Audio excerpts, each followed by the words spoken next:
কিয়ামতের মাঠ এত ভয়াবহ, এত ভয়াবহ, এত ভয়াবহ যে কিয়ামতের মাঠে নবী রাসূলগণ পর্যন্ত কিছু করতে পারবেন না। অগণিত হাদিস আছে, তার মধ্যে একটা হাদিস, আল্লাহ সুবহানাহু তাআলা কিয়ামতের মাঠে বিচার শুরু করবেন না। কি শুরু করবেন না? বিচারই শুরু করবেন না। এটা আল্লাহর এক আজীব ক্ষমতা, অহংকার যে আল্লাহ বিচারই শুরু করবেন না। মানুষ হয়রান হয়ে যাবে, ক্লান্ত পরিশ্রান্ত হয়ে যাবে, বিচার কেন শুরু হচ্ছে না, এত ক্লান্ত হয়ে যাবে যে মানুষ মনে মনে ভাবতে থাকবে জাহান্নাম হলেও হোক, কিন্তু বিচার হয়ে যাক। কথা বুঝতে পেরেছেন কি?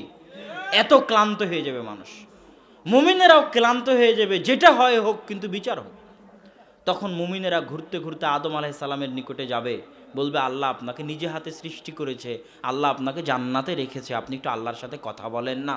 আদম আলাইহিস সালাম বলবেন, শোনো, আল্লাহ আজ আমার উপর এত রাগান্বিত, ইতিপূর্বে কোনো দিন এত রাগান্বিত হননি, আমার সাহস নাই যে আমি আল্লাহর সাথে কথা বলবো। আল্লাহু আকবার। তোমরা যাও নূহের নিকটে, তারা নূহের নিকটে যাবে, নূহ আলাইহিস সালাম একই কথা বলবেন।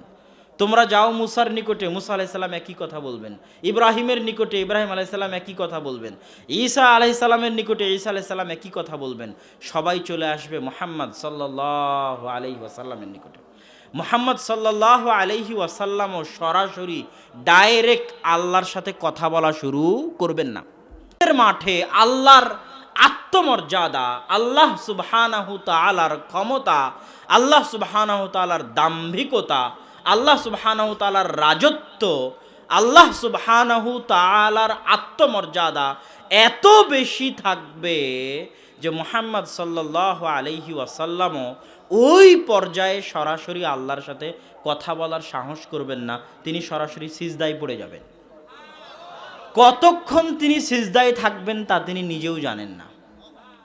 আল্লাহ যখন বলবেন ইরফা রাসাক সাল তুতা ওয়াশফা তুশফা, মাথা উঠাও, চাও দেওয়া হবে, সুপারিশ করো গ্রহণ করা হবে, তখন তিনি মাথা উঠাবেন। তো যেই কিয়ামতের মাঠে আদম, মুসা, ঈসা, নূহ, ইব্রাহিম আলাইহিমুস সালাতু ওয়াস সালাম কথা বলতে পারেন না, সেই গ্রামে নাকি বাংলাদেশের ল্যাংটা বাবা ওই কিয়ামতের মাঠে কথা বলবে। ওই কিয়ামতের মাঠে নাকি বাংলাদেশের পীর জাহাজ দিয়ে নিয়ে যাবে। ওই কিয়ামতের মাঠে নাকি পীরের মুরিদ হলে আপনি জান্নাতে চলে যাবেন। নাউযু বিল্লাহি মিন যালিক। এর চাইতে বড় অপমানজনক কথা নবীদের জন্য হতে পারে না। সম্মানিত উপস্থিতি, অতএব চাঁদপুরবাসীর প্রতি আমাদের উদাত্ত আহ্বান, ফিরে আসতে হবে তাওহীদের পথে, ফিরে আসতে হবে আল্লাহর দাসত্বের পথে, ফিরে আসতে হবে শিরকে মুক্ত জীবন যাপনে, ফিরে আসতে হবে বেদাত মুক্ত জীবন যাপনে। আল্লাহ যেন আমাদের তৌফিক দান করে, আল্লাহুম্মা আমিন। আজকে আমার বক্তব্যের সংক্ষিপ্ত বিষয়বস্তু রিজিক। রিজিক এমন এক জিনিস যেটা সম্পর্কে এমন কেউ পৃথিবীতে নাই যারা চিন্তিত নয়, যারা দুশ্চিন্তাগ্রস্ত নয়, যারা ভাবে না, কল্পনা করে না। এখানে উপস্থিত যারা আছে তারাও ভাবে কাল কি খাবো, এক মাস পরে কি খাবো, সংসার কিভাবে চলবে। আমরাও চিন্তা করি আমি কি খাবো, সংসার কিভাবে চলবে। তো রিজিক এমন এক জিনিস যেটা নিয়ে সবাই চিন্তিত। রিজিকের উপর সংক্ষিপ্ত গুরুত্বপূর্ণ আলোচনা পেশ করে আজকে আপনাদের প্রোগ্রামের ইতি টানার চেষ্টা করব ইনশাআল্লাহুল আজিজ। রিজিক কি? রিজিক কি আমি শুধু যেটা খাই সেটা রিজিক? আপনাদেরকে কথা বলতে হবে, আমি কি শুধু যেটা খাই সেটা রিজিক? রিজিক হচ্ছে মানুষ তার সারা জীবনে যা কিছু অর্জন করে, সম্মান, মর্যাদা, পদ, সন্তান সন্ততি, স্ত্রী পুত্র, টাকা পয়সা, ধন দৌলত, খাদ্যদ্রব্য, জ্ঞান, মান মর্যাদা, সব কিছু রিজিকের অন্তর্ভুক্ত। আপনার সন্তান, আল্লাহ আপনাকে যে কয়টা সন্তান দিয়েছে এটা আপনার কিসের অন্তর্ভুক্ত? আপনি যে মেয়েকে বিবাহ করেছেন এটা আপনার কিসের অন্তর্ভুক্ত? আপনি যতটুকু জ্ঞান অর্জন করেছেন এটা কিসের অন্তর্ভুক্ত? আপনি সমাজে যতটুকু মান মর্যাদা সম্মানের অধিকারী এটা কিসের অন্তর্ভুক্ত?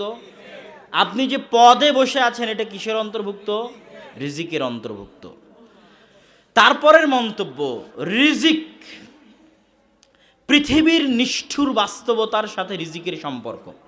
আল্লাহ সুবহানাহু ওয়া তাআলা পবিত্র কোরআন মাজিদে বলছেন, আলহাকুমুত তাকাসুর, ধন সম্পদ নিয়ে পরস্পরের প্রতিযোগিতা, পরস্পরের পাল্লা, টাকা পয়সা নিয়ে পরস্পরের প্রতিযোগিতা, পরস্পরের পাল্লা মানুষকে ভুলিয়ে রাখে মানুষের আসল লক্ষ্য উদ্দেশ্য থেকে।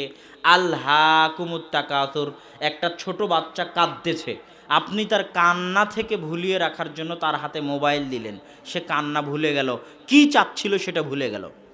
তো আল্লাহ আপনাকে রুহের জগৎ থেকে পাঠিয়েছে, আপনার লক্ষ্য হচ্ছে জান্নাত জাহান্নাম, হয় জান্নাতে না হয় জাহান্নামে। রাজশাহী থেকে রওনা দিয়েছি, কোথায় এসে থামবো? চাঁদপুর পালাখালে এসে থামবো, বুঝতে পারেননি? রাস্তার মধ্যে ঢাকায় একজন সাপের খেলা দেখতে লাগলো, আমি ওখানে বসে ভুলে গেলাম যে আমাকে চাঁদপুর যেতে হবে। বুঝতে পেরেছেন কি? এটা হচ্ছে আল্লাহ ভুলিয়ে দেওয়া। আল্লাহ রুহের জগৎ থেকে পাঠালো, কোথায় যেতে হবে? জান্নাতে না হয় জাহান্নামে। দুনিয়ায় এসে দুনিয়ার ধন সম্পদ ঐশ্বর্য টাকা পয়সা দেখে আমি ভুলে গেলাম যে আসলে আমাকে কি জন্য পাঠানো হয়েছিল। এটাই হচ্ছে আল্হাকুমুত তাকাসুর, তোমাদের আসল লক্ষ্য উদ্দেশ্য ভুলিয়ে রেখেছে ধন সম্পদের নেশা। হাত্তা যুরতুমুল মাকাবির, যতক্ষণ না তোমাদের মুখে তোমাদের পেটে মাটি চাপা পড়ে, কবরের মাটি। দুনিয়ার নিষ্ঠুর বাস্তবতা বলতে গিয়ে রাসূল সাল্লাল্লাহু আলাইহি ওয়াসাল্লাম বলছেন, ইয়াকুলু ইবনু আদম মালি মালি মালি, আদম সন্তান বলে আমার টাকা আমার টাকা আমার টাকা। অথচ হে আদম সন্তান, মা আকালা ফা আফনা, আদম সন্তান যা খায় তা হজম হয়ে যায়। মা লাবিসা ফা আবলা, যা পরে তা পুরাতন হয়ে যায়। আজ থেকে 7 দিন আগে যা খেয়েছিলেন তা এখন পেটে আছে। সারাদিন পরিশ্রম করে যে খাবার তৈরি করা হয়, ওই খাবার মুখের মধ্যে 2-3 সেকেন্ডের স্বাদ, তার আগেও কোনো স্বাদ নাই, পরেও কোনো স্বাদ নাই। এটাই কিন্তু পৃথিবীর নিষ্ঠুর বাস্তবতা। খাওয়ার পরে শেষ। মানুষ তার টাকা পয়সা দিয়ে কি করে? হয় খাদ্যদ্রব্য কিনে, সারা মাসের চাল ডাল আলু বেগুন টমেটো পটল, আর না হয় জামা কাপড় কিনে। তা আল্লাহ রাসূল বলছে যা খায় তা হজম হয়ে যায়, যা পরিধান করে তা পুরাতন হয়ে ছিঁড়ে যায়। আর এই দুটো বাদে মানুষ আর কি করে? জমি জায়গা কিনে, বাড়ি গাড়ি কিনে, ব্যাংক ব্যালেন্স জমা করে। তো এই জমি জায়গা বাড়ি গাড়ি ব্যাংক ব্যালেন্স একটাও তার নিজের নয়, সব অন্যের। খালি মরতে বলো, মরার পরে আর ছেলে মেয়ে গন্ডগোল লেগে যাবে। তাহলে পৃথিবীতে আজীবন পরিশ্রম করে যা উপার্জন করলেন, খেয়ে শেষ, পরিধান করে শেষ, বাকি যা থাকলো তা অন্যে নিয়ে নিল, আপনি কি নিয়ে গেলেন? ইবনুল কাইয়িম রাহিমাহুল্লাহ বলছেন, দুনিয়াতে মানুষ 100 বছর বসবাস করে, কিন্তু পরকালে গিয়ে দেখে মাত্র 1 মাস বসবাস করেছিল।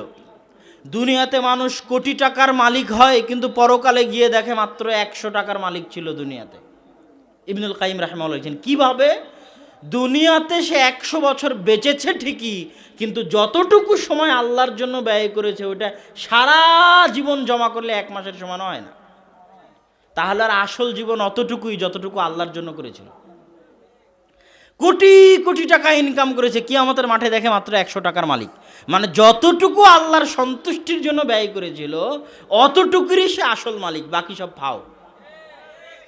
এটাই হচ্ছে পৃথিবীর সবচেয়ে নিষ্ঠুর বাস্তবতা। আপনি বলবেন তাহলে দুনিয়াবি কাজও আপনি নেকিতে পরিণত করতে পারেন নিয়ত দিয়ে। নিয়ত এত শক্তিশালী, এত শক্তিশালী, এত পাওয়ারফুল, যে কাজ করেননি ওই কাজের নেকি পেতে পারেন নিয়ত দিয়ে। আল্লাহ যদি আমার এত টাকা হতো, এই টাকা আমি এই কাজে ব্যয় করতাম, টাকার মালিক হন আর না হন আপনার নামে নেকি লেখা হয়ে গেছে। নিয়ত এত শক্তিশালী, এত পাওয়ারফুল নিয়ত যে আপনি গুনাহের নিয়ত করবেন, গুনাহের কাজ করতে পারলেন না, বাস্তবে রূপ দিতে পারলেন না, আপনার জন্য গুনাহ লেখা হবে না। নেকি করতে পারেন না পারেন, এখন বসে নিয়ত করলেন যে ফজরের সালাত আদায় করতে পারেন না পারেন, আপনার জন্য নেকি লেখা হয়ে গেছে। নিয়ত এত শক্তিশালী, এত পাওয়ারফুল যে দুনিয়ার সব কাজ, দুনিয়াবি যত কাজ আছে সব হালাল কাজকে নেকিতে পরিণত করা সম্ভব শুধু নিয়ত দিয়ে। রাসূল সাল্লাল্লাহু আলাইহি ওয়াসাল্লাম বলছেন, কেউ যদি তার স্ত্রীর নিকটে যায় সহবাসে মিলনে, তো এর জন্যও নেকি লেখা হয়। সাহাবীরা আশ্চর্য, আল্লাহ রাসূল বলেন কি?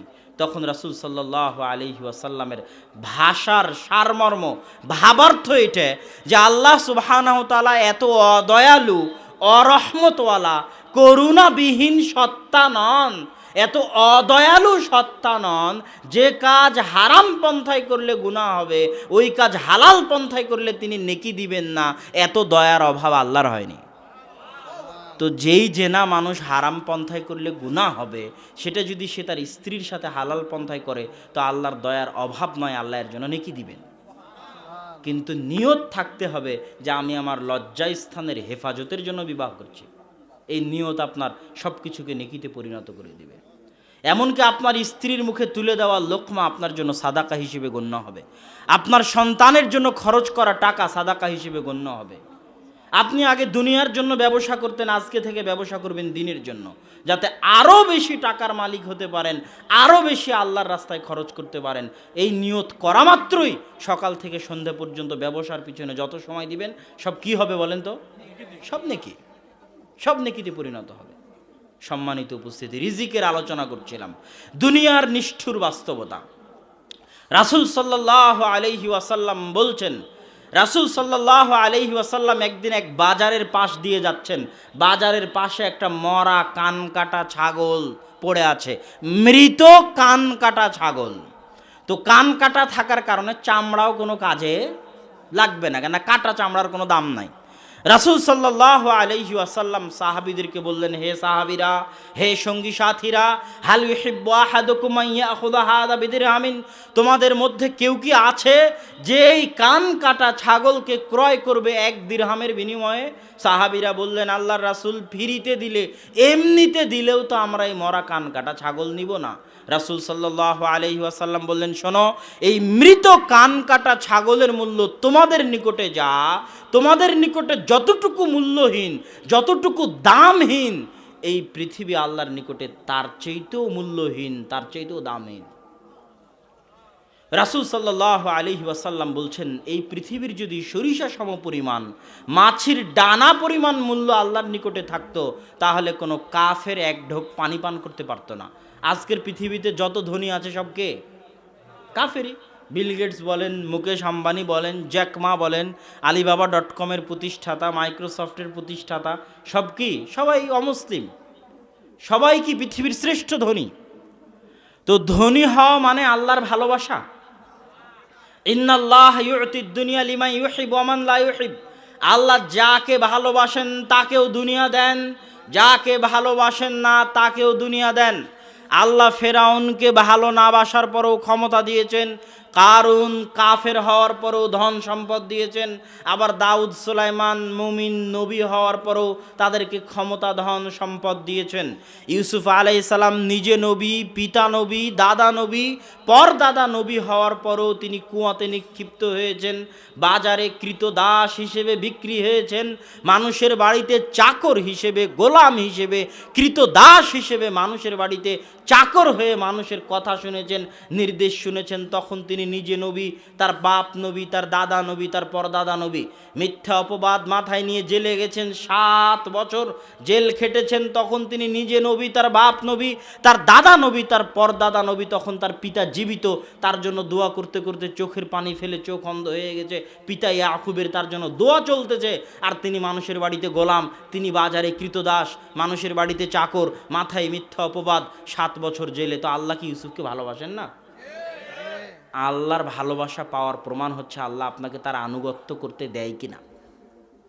আপনার জন্য এটাই সবচেয়ে বড় শাস্তি, এটাই সবচেয়ে বড় শাস্তি যে আল্লাহ আপনাকে তার অবাধ্যতায় লিপ্ত রেখেছে। আপনি আল্লাহর দয়া বঞ্চিত, রহমত বঞ্চিত, করুণা বঞ্চিত, আপনি আল্লাহর দরবার থেকে বিতাড়িত। আর যে আল্লাহর দয়া বঞ্চিত, রহমত বঞ্চিত, করুণা বঞ্চিত, আল্লাহর দরবার থেকে বিতাড়িত, যার সাথে আল্লাহর সম্পর্ক নাই, তার চেয়ে বড় ইতিম, তার চেয়ে বড় মিসকিন দুনিয়াতে নাই। সে পৃথিবীর সবচেয়ে বড় ইতিম। কোনো ভাগাড়ে পড়ে মারা গেলেও আল্লাহ পরোয়া করবেন না। সুতরাং আল্লাহ আপনাকে ভালোবাসেন না বাসেন না এটার মাপকাঠি এটা নয় যে আপনি কয় টাকার মালিক আর আপনি কয় টাকার মালিক নন, এটা নয়। আপনি আল্লাহর ইবাদত করতে পারছেন কিনা, আলহামদুলিল্লাহ সুবহান আল্লাহ বলতে পারছেন কিনা, সালাত আদায় করতে পারছেন কিনা, এটাই আল্লাহর ভালোবাসার প্রমাণ। খুব কম বান্দা রাতে উঠে তাহাজ্জুদ আদায় করতে পারে, তাই নয় কি? ওই যে অল্প সংখ্যক বান্দা রাতে উঠে তাহাজ্জুদ আদায় করে, ওদেরকেই আল্লাহ ভালোবাসেন। তারা আল্লাহর পছন্দনীয় বান্দা। সম্মানিত উপস্থিতি, আলোচনা করছিলাম রিজিকের। তাহলে দুনিয়ার মূল্য মানুষের কাছে কত? ঢাকা শহরে বসুন্ধরাতে একটা জমি কিনবেন, গুলশানে জমি কিনবেন, ধানমন্ডিতে জমি কিনবেন, দাম কত হবে? ওই জমি চলে যাবেন লন্ডনে, দাম কত হবে? ওই জমি চলে যাবেন নিউ ইয়র্কে, কত হবে? সিলিকন ভ্যালিতে কত হবে? রিয়াদে কত হবে? পৃথিবীর বড় বড় রাজধানীগুলোতে কত হবে? হংকংয়ে কত হবে? চীনের রাজধানীতে কত হবে? সারা পৃথিবীর সব জমি যদি আমি টাকা দিয়ে কিনতে চাই, কত টাকা হতে পারে? মানুষ মাপতে পারবে সে টাকার দাম? পারবে না। এই জমিন সারা আজীবন যত ফসল উৎপাদন করেছে আর করবে, তার দাম কত হতে পারে? এই জমির নিচে যত খনিজ আছে, স্বর্ণ, রৌপ্য, তেল, গ্যাস, তার দাম কত হতে পারে? সবগুলোকে আল্লাহ বললেন যে ওই মরা কান কাটা ছাগলের সমানও নয়, ওই মাছির ডানার সমানও নয়। আল্লাহু আকবার। তাহলে দুনিয়ার এই নিষ্ঠুর বাস্তবতা বুঝার পরে আমাদের পরবর্তী অংশ বুঝতে হবে যে টাকা দিয়ে শান্তি ক্রয় করা যায় না। আপনি টাকা দিয়ে এসি কিনতে পারবেন, টাইলস কিনতে পারবেন, বাড়ি উন্নত করতে পারবেন, সুইমিং পুল দিতে পারবেন, কিন্তু টাকা দিয়ে রাতের ঘুম কিনতে পারবেন না। টাকা দিয়ে পরিবারে শান্তি কিনতে পারবেন না। টাকা দিয়ে বাপ বেটা, ছেলে মেয়ে, স্ত্রী সন্তানের মধ্যে ভ্রাতৃত্ব, ভালোবাসা কিনে পাওয়া যাবে না। যদি পাওয়া যেত তাহলে ঐশী তার বাপকে হত্যা করতো না। টাকা দিয়ে কিনতে পাওয়া যাবে না। আপনার টাকা আছে, টাকার ওপর শুয়ে আছেন, তাও রাতে ঘুম হবে না। টাকা আছে, টাকার ওপর শুয়ে আছেন, তাও খেতে পাবেন না। হাত প্যারালাইসিস, ডায়াবেটিস, বিভিন্ন সমস্যা, খাবার পাবেন না, অথচ টাকা আছে। আর ওই দিনাজপুর, রংপুর, কুড়িগ্রাম, লালমনিরহাট, ঠাকুরগাঁ, পঞ্চগড়ের এক বৃদ্ধ পান্তা ভাত দিয়ে যদি রাত্রেবেলা ঘুমায়, তাও আর শান্তিতে ঘুম হবে? এর পরের যেটা পরবর্তী পয়েন্ট, সেটা হচ্ছে রিজিক। আমরা বুঝলাম রিজিক কার হাতে? আমাদের হাতে না আল্লাহ সুবহানাহু ওয়া তাআলার হাতে? এটাকে আমরা মন থেকে বিশ্বাস করি না মুখ দিয়ে স্বীকার করি? এটাই সবচেয়ে বড় পৃথিবীর পরীক্ষা। বলছি মন থেকে, কিন্তু সত্যি মন থেকে কিনা এর পরীক্ষা দিতে হবে। আল্লাহ সুবহানাহু ওয়া তাআলা কোরআনে বলছেন, ওয়ামা মিন দাব্বাতিন ফিল আরদি ইল্লা আলাল্লাহি রিজকুহা। জমিনে চলে এমন কোনো প্রাণী, এমন কোনো জীবজন্তু, পোকামাকড়, মশা মাছি, মানুষ, জিন নাই যাদের রিজিকের দায়িত্ব আমি আল্লাহ বহন করি না। জমিনে যত কিছু আছে সব কিছু রিজিকের দায়িত্ব কার? আল্লাহ সুবহানাহু ওয়া তাআলা।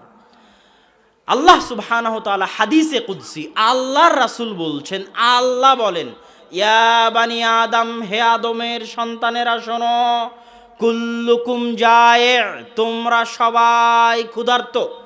আজকে যারা উপস্থিত সবাই ক্ষুধার্ত, মঞ্চে যারা উপস্থিত সবাই ক্ষুধার্ত, সারা পৃথিবীর কোটি কোটি মানুষ ক্ষুধার্ত। ইল্লা মান আতআমতুহু, রাতে খেতে পেয়েছে সেই যাকে আল্লাহ আমি খেতে দিয়েছি। এটা আল্লাহর ঘোষণা, হাদিসে কুদসি। আল্লাহ স্পষ্ট ভাষায় বলছে সবাই ক্ষুধার্ত, খেতে পায় ও যাকে আল্লাহ আমি খেতে দিই। ফাস্তাতিমুনি, পরের বাক্য শুনেন, ফাস্তাতিমুনি উতিমুকুম, অতএব খাদ্য চাও আমার নিকটে, রিজিক চাও আমার নিকটে, আমি আল্লাহ রিজিক দিব। শুধু তাই নয়, শোনো হে আদমের সন্তানেরা, লাউ আন্না আউওয়ালাকুম ওয়া আখিরাকুম ওয়া ইনসাকুম ওয়া জিন্নাকুম, যদি তোমাদের পৃথিবীর শুরু আদম থেকে নিয়ে পৃথিবীর শেষ কিয়ামত পর্যন্ত সকল মানুষ, সকল জিন এক খোলা মাঠে একসাথে একত্রিত হয়, ফাসালু মাসআলাতাহুম, সবাই যার যা চাওয়ার আছে একসাথে চায়, আদম থেকে নিয়ে কিয়ামত পর্যন্ত লাখো কোটি মানুষ, লাখো কোটি জিন এক মাঠে জমা হয়ে আল্লাহর নিকটে একসাথে চাইবে, আল্লাহ আমার এত বিঘা জমি দরকার, এত কোটি টাকা দরকার, যার যা চাওয়ার আল্লাহ একসাথে দিয়ে দিবেন। তারপরেও মা নাকাসা মিম্মা ইনদি, একসাথে এত মানুষের সকল চাওয়া পূরণ করার পরেও আমি আল্লাহ আমার নিকটে যে ধনভাণ্ডার আছে সেখান থেকে অতটুকুও কমতি হবে না।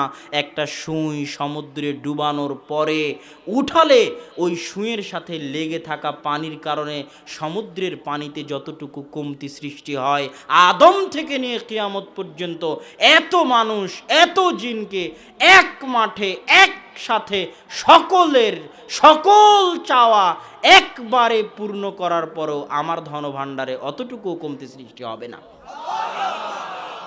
তিনিই হচ্ছেন আল্লাহ সুবহানাহু ওয়া তাআলা। আর আপনি, আচ্ছা এমপির ছেলের কি টাকার ভয় আছে নাকি? হ্যাঁ, মন্ত্রীর যে কোটিপতি মুসা বিন শমশের, ওর ছেলের টাকার ভয় আছে? আর যে আব্দুল গনি, ধনির বান্দা, একমাত্র ধনীকে আল্লাহ কোরআনে স্পষ্ট বলছে আনতুমুল ফুকারা, তোমরা সবাই কি ফকির। এটা আল্লাহর স্পষ্ট ঘোষণা, তোমরা সবাই ফকির, একমাত্র ধনী আল্লাহ সুবহানাহু ওয়া তাআলা। আর আমরা আল্লাহর বান্দা, মানে ধনীর বান্দা। তো যে নিজেকে 100তে 100 আল্লাহর বান্দা বানাবে, সে কি রিজিকের ভয় করতে পারে? রাজার সন্তান যদি টাকার ভয় না করতে পারে, কোটিপতির মালিকের সন্তান যদি টাকার ভয় না করতে পারে, তাহলে যে 100তে 100 আল্লাহর গোলাম, সে কি রিজিকের ভয় করবে? অসম্ভব, হতে পারে না। সম্মানিত উপস্থিতি, রিজিক আল্লাহ সুবহানাহু ওয়া তাআলার হাতে। রিজিক আর ভাগ্য এমন যে মৃত্যু যেভাবে মানুষকে খুঁজে, রিজিক সেভাবে মানুষকে খুঁজে। আপনি মৃত্যু থেকে পালাতে পারবেন? রিজিক থেকে পালাতে পারবেন? আপনি তো রিজিকের জন্য দৌড়াচ্ছেন, কিন্তু আল্লাহর রাসূল বলতেছেন কি, আব্দুল্লাহ বিন মাসউদ রাদিয়াল্লাহু তাআলা আনহু থেকে বর্ণিত, যে কেউ দুনিয়া থেকে যাবে না যতক্ষণ না তার ভাগ্যে লেখা রিজিক সে পূর্ণ করে। সে দুনিয়া থেকে বিদায় হবে না তার ভাগ্যে লেখা রিজিক পূর্ণ না করার আগ পর্যন্ত। তাহলে রিজিক আপনাকে খুঁজবে, রিজিক আপনাকে খুঁজবে মৃত্যুর মতো। রিজিক আল্লাহ সুবহানাহু ওয়া তাআলার হাতে, রিজিক একমাত্র তিনিই দিতে পারেন। পরের প্রশ্ন, যদি আল্লাহ রিজিক দেয় তাহলে আমি কি জন্য পরিশ্রম করব? প্রশ্ন ঠিক আছে? ঘরে বসে আল্লাহ রিজিক দিতে পারেন না? মানুষ কিন্তু প্রশ্ন করে যে তাহলে আমি কি জন্য পরিশ্রম করব, যখন রিজিকের মালিক আল্লাহ। আল্লাহ সুবহানাহু ওয়া তাআলা কোরআন মাজিদে বলছেন, হুয়াল্লাযী জাআলা লাকুমুল আরদা যালুলান ফামশু ফি মানাকিবিহা ওয়া কুলু মির রিজকি। ওই আল্লাহ, সেই আল্লাহ যিনি জমিনকে তোমাদের অধীনস্থ করে দিয়েছে, এই জমিনে তোমরা বিচরণ করো আর এই জমিনের রিজিক খাও। খাওয়ার নির্দেশ কার? আর এক আয়াতে আল্লাহ সুবহানাহু ওয়া তাআলা বলছেন, ফাইদা কুদিয়াতিস সালাত ফান্তাশিরু ফিল আরজ। যখন সালাত শেষ হয়ে যায়, জমিনে ছড়িয়ে পড়ো। ফজরের সালাত আদায় করে ঘুমিয়ে যেও না, অলস হয়ে না। আল্লাহ অলসতা পছন্দ করেন না। আল্লাহ বলছেন সালাত শেষ করে জমিনে বেরিয়ে পড়ো। কি জন্য বেরিয়ে পড়বে? ওয়াবতাগু মিন ফাজলি। জেনে রাখো আদম সন্তান, জমিনের প্রত্যেকটা ইঞ্চিতে, প্রত্যেক ইঞ্চি মাটিতে আল্লাহর দয়া আছে, আল্লাহর রহমত আছে। ওই আল্লাহর দয়া রহমত অনুসন্ধানের জন্য বেরিয়ে পড়ো।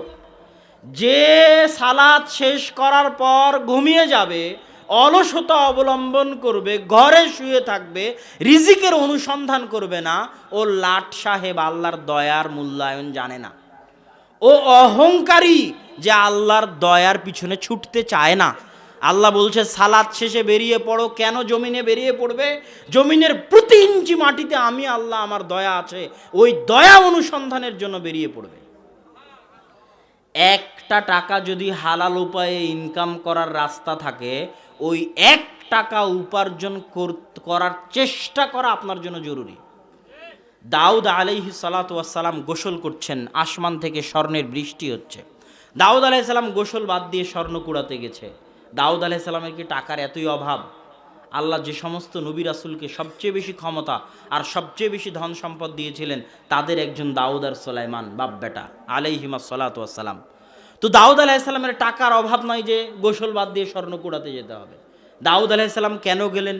দাউদ আলাইহিস সালাতু ওয়াস সালাম বুঝাতে চাচ্ছেন যে আমি এত কোটি টাকার মালিক হওয়ার পরেও, এত ক্ষমতা অর্জন করার পরেও আমি আল্লাহর রহমতের ভিখারি, আমি আল্লাহর দয়ার মুখাপেক্ষী, আমি আল্লাহর রহমত করুণার ফকির, মিসকিন।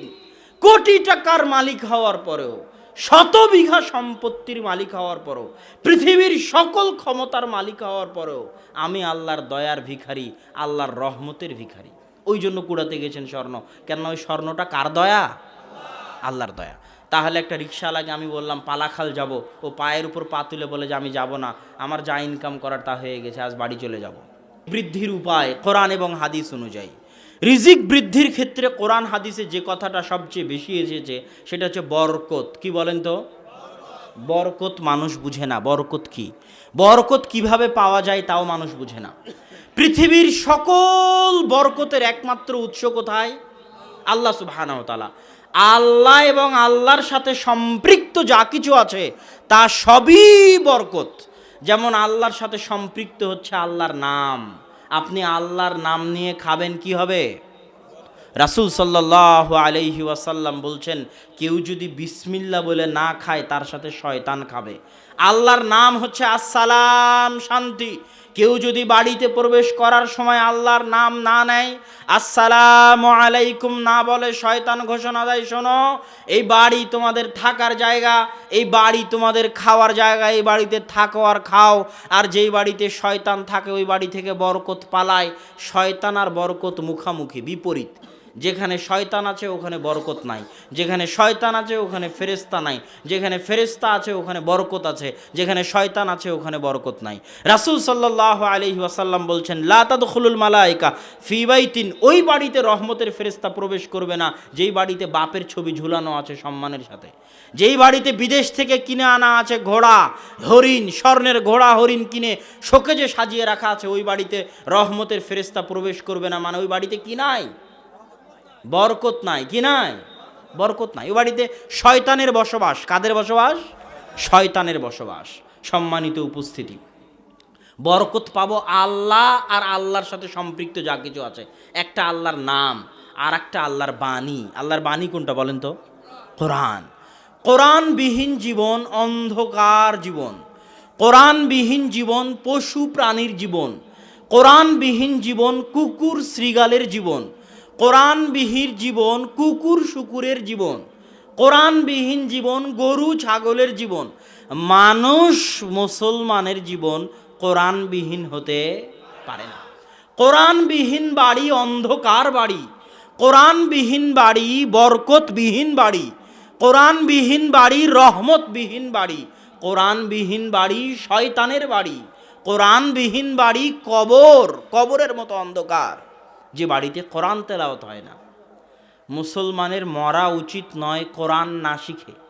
কোনো মুসলমান সন্তানের বড় হওয়া উচিত নয়, বেড়ে ওঠা উচিত নয় কোরআন না শিখে। কোনো মুসলমানের মৃত্যুবরণ করা উচিত নয় কোরআন না শিখে। এরকম শত সম্মেলন আয়োজন করার চাইতে জরুরি কোরআন শিক্ষার আয়োজন করা। এরকম ঘন্টার পর ঘন্টা বক্তব্য দেওয়ার চাইতে জরুরি আমি আপনাকে কোরআন শিখাবো। এ আধা ঘন্টা বক্তব্য দিয়ে আপনার যা উপকার করতে পারবো, এ আধা ঘন্টায় আলিফ বা তা সা শিখালে, সূরা ফাতিহা শুদ্ধ করালে তার চেয়ে বেশি উপকার করতে পারতাম। এ কথাই ঠিক, এ কথাই চূড়ান্ত। আল্লাহ আমাকে বলেননি হুদাল্লিন নাস, আল্লাহ ডাক্তার জাকির নায়েককে বলেননি হুদাল্লিন নাস, আল্লাহ আব্দুর রাজ্জাক বিন ইউসুফকে বলেননি হুদাল্লিন নাস। হাজারো লাখো জাকির নায়েক, কোটি আব্দুর রাজ্জাক বিন ইউসুফ মিলে যত মানুষকে হেদায়েত করতে পারবে, কোরআন একাই তার চেয়ে বেশি মানুষকে হেদায়েত করতে পারবে। অবশ্যই যদি মানুষ কোরআনের কাছে যায়, যদি মানুষ কোরআন বুঝে, এটা জীবন্ত মুজিজা। সব নবী চলে গেছে, মুজিজা চলে গেছে। মুসা আলাইহিস সালাম চলে গেছে, লাঠি চলে গেছে, হাতের শুভ্রতা চলে গেছে। ঈসা আলাইহিস সালাম আসমানে চলে গেছেন, মৃত ব্যক্তিকে জীবিত করা, কুষ্ঠ রোগীকে ভালো করা, অন্ধকে ভালো করা নাই, চলে গেছে। কিন্তু মুহাম্মদ সাল্লাল্লাহু আলাইহি ওয়াসাল্লাম চলে গেছেন, তার মুজিজা এখনো আছে, সেটা কি? কোরআন। কিন্তু আজকে আব্দুল্লাহ বিন আব্দুর রাজ্জাক আসবে বলা হয়েছে, হাজার মানুষ এখানে জমা হয়েছে। আব্দুর রাজ্জাক বিন ইউসুফ আসলে আরও বেশি মানুষ জমা হতো। কিন্তু কাল যদি মসজিদে বলি কোরআন শেখানো হবে, কয়টা মানুষ আসবে? তাহলে আপনি কাকে মূল্য দিচ্ছেন বেশি? সম্মানিত উপস্থিতি, কোরআন সবচেয়ে গুরুত্বপূর্ণ। কোরআন আপনার জীবন পরিবর্তন করে দিবে, জীবনে রহমত বরকত নিয়ে আসবে।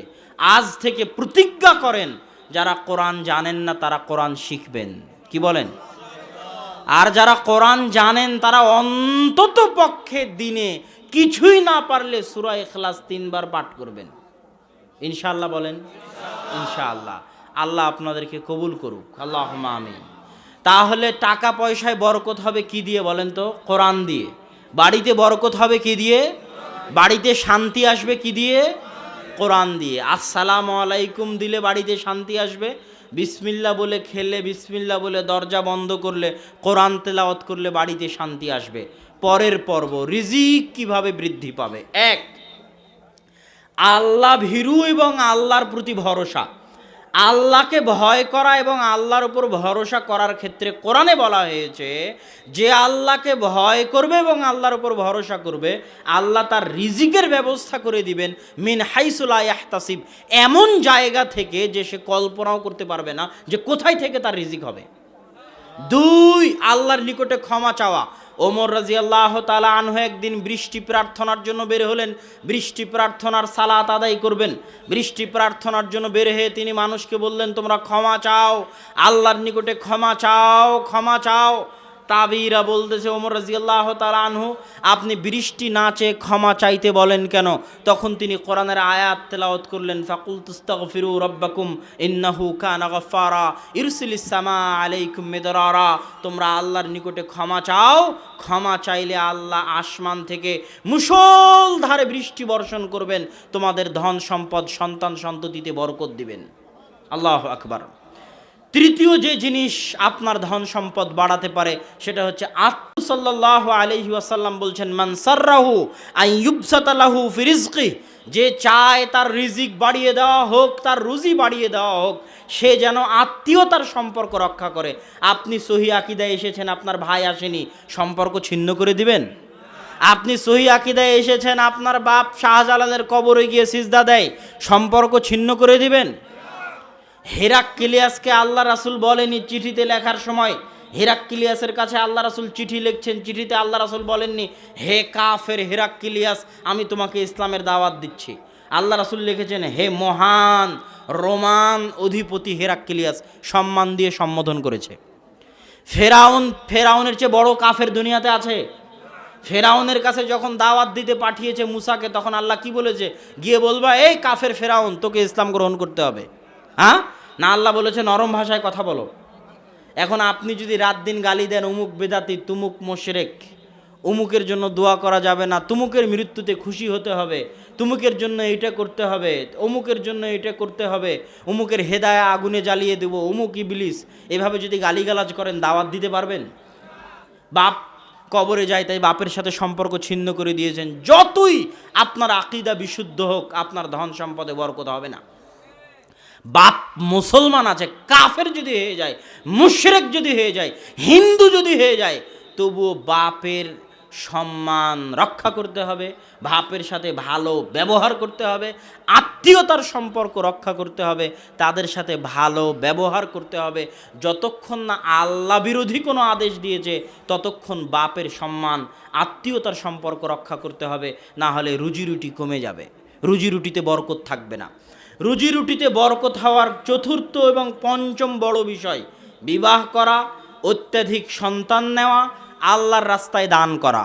কেন বিবাহ করলে, কেন অত্যাধিক সন্তান নিলে, কেন আল্লাহর রাস্তায় দান করলে রুজিতে বরকত হবে? প্রত্যেকেই পৃথিবীতে যতজন এসেছে সবাই নিজ নিজ রিজিক নিয়ে পৃথিবীতে এসেছে। আমি যখন একাই ছিলাম তখন আল্লাহ আমার রিজিক আমার হাতে দিত। আমি যখন বিয়ে করলাম আমার স্ত্রীকে, তখন তার রিজিকটাও আল্লাহ আমার হাত দিয়ে দিবে। আমার বাড়িতে যখন একটা সন্তান হলো, ওর ভাগ্যে যদি পোলাও গোস্ত থাকে, তো ওইটার রিজিকের ব্যবস্থা আল্লাহ আমার হাত দিয়ে করে দিবে। যত মানুষের রিজিকের দায়িত্ব আপনি গ্রহণ করবেন, তত মানুষের রিজিকের দায়িত্ব টাকা আল্লাহ আপনার হাত দিয়ে দিবে। এই জন্য বিবাহ করলে, সন্তান নিলে রিজিক বাড়বে। আল্লাহ কোরআনে বলছেন, লা তাকতুলু আওলাদাকুম খাশিয়াতা ইমলাক, দুনিয়ার মানুষ রুজির ভয়ে সন্তান হত্যা করিও না। কেন? আমি তোকেও খাওয়াই, তোর সন্তানকেও খাওয়াবো। এখন পর্যন্ত তুই তোর নিজের রিজিকের মালিক হতে পারিসনি, কেমনে তুই নিজের সন্তানের রিজিক নিয়ে চিন্তা করিস? অতএব সন্তান অতিরিক্ত হলে আল্লাহ সুবহানাহু ওয়া তাআলা রুজিতে বরকত দিবে, ধন সম্পদে বরকত দিবে। এটা রিজিক বৃদ্ধির একটা মাধ্যম। রিজিক বৃদ্ধির আর একটা মাধ্যম মাদ্রাসার ছাত্রদের পিছনে খরচ করা। দলিল, রাসূল সাল্লাল্লাহু আলাইহি ওয়াসাল্লামের দরবারে একজন সাহাবী কোরআন পড়ে, হাদিস পড়ে, ওর ভাই ব্যবসা করে। ওর ভাই এসে আল্লাহ রাসূলের কাছে অভিযোগ দিয়েছে যে, আল্লাহর রাসূল, আমার ভাই আপনার নিকটে পড়াশোনা করার কারণে আমার সংসার ধ্বংস হয়ে যাচ্ছে। তখন আল্লাহ রাসূল উত্তরে বললেন, শোনো, লাআল্লাকা তুরযাকু বিহি, তুমি যতটুকু রিজিক পাও অতটুকু রিজিক এই জন্যই পাও যে তুমি তোমার ভাইয়ের খরচ বহন করতেছো। আল্লাহু আকবার। তো সম্মানিত উপস্থিতি, রিজিক ধরে রাখার সবচেয়ে বড় মাধ্যম হচ্ছে নেয়ামতকে মূল্যায়ন করা, নেয়ামতের শুকরিয়া আদায় করা। আজ আপনি কোটিপতি লাখপতি হয়েছেন, আপনার সন্তানও কোটিপতি লাখপতি থাকবে কিনা তা নির্ভর করে আপনি কতটা নেয়ামতের শুকরিয়া আদায় করতে পারতেছেন। আপনার স্ত্রী যদি চাউল ধুতে গিয়ে চাউল ফেলে দেয়, একটা উঠিয়ে না নেয়, খাবার খেতে গিয়ে হাত চেটে না খায়, প্লেট চেটে না খায়, পড়ে যাওয়া খাদ্য তুলে না নেয়, আজ আপনি যত বড় ধনী হন, আপনার এই টাকা টিকবে না, ফকির হবেন হতে বাধ্য। আপনি না হলে আপনার সন্তান হবে, না হলে তার পরবর্তী প্রজন্ম হবে, হতে বাধ্য। কেননা ওই একটা ভাতের মূল্য আল্লাহর নিকটে অনেক। আল্লাহ তার নেয়ামতের অবমূল্যায়ন বরদাস্ত করতে পারেন না। তো রিজিকের ওপর এই সংক্ষিপ্ত আলোচনায় আপনাদেরকে যেটা বুঝাতে চাইলাম, তাওহীদের ওপর সংক্ষিপ্ত আলোচনায় যেটা বুঝাতে চাইলাম, আল্লাহ আমাদেরকে সেটা অনুযায়ী আমল করার তৌফিক দিক। আল্লাহুম্মা আমিন।